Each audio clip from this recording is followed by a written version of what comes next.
Majority Whip, Congressman Tom Emmer.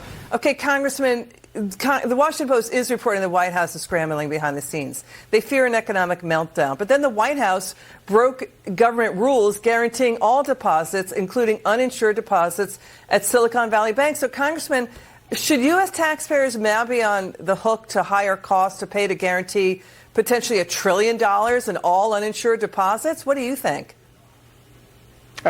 In this case, I do think the depositors, it's wise to protect them. But all depositors, no, Liz. It just adds cost to the system. And let's go back and let's make it very clear. The cause of this problem is the Biden administration. And nobody's focusing on the fact that when they were told, when they took office, do not spend this money with the American Rescue Plan, you will start inflation. You will light the fire of inflation. They did it with the inflation. They called it Reduction Act. It's the Inflation Expansion Act, it turns out to be.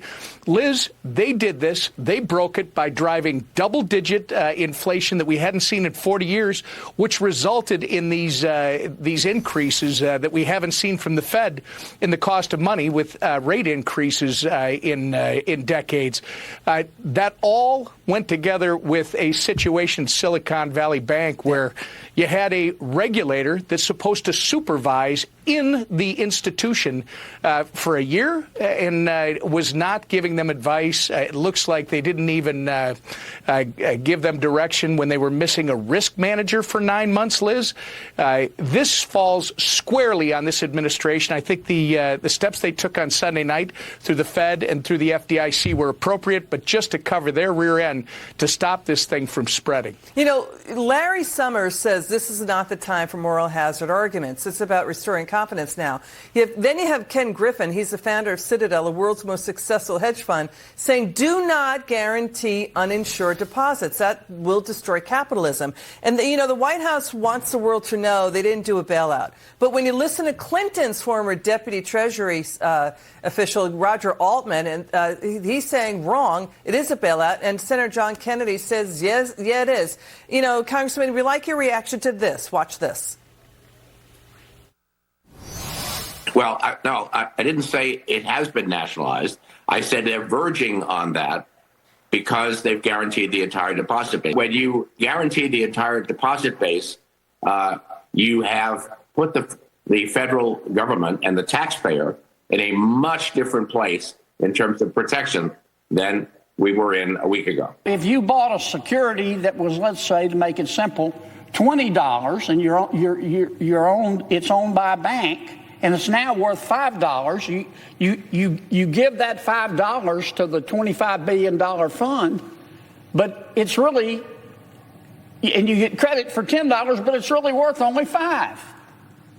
I mean, it's a bailout.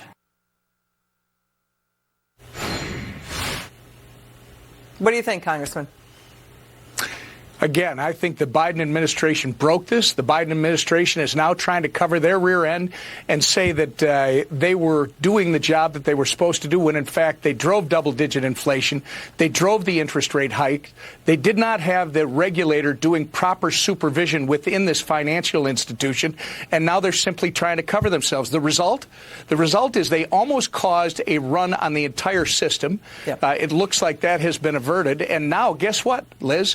Now you've got this choice. Do you continue to raise interest rates to try and get this stubborn inflation under control, or do you take a pause, in which case inflation is going to remain with us and the cost of money is going up? I think you were talking about it earlier.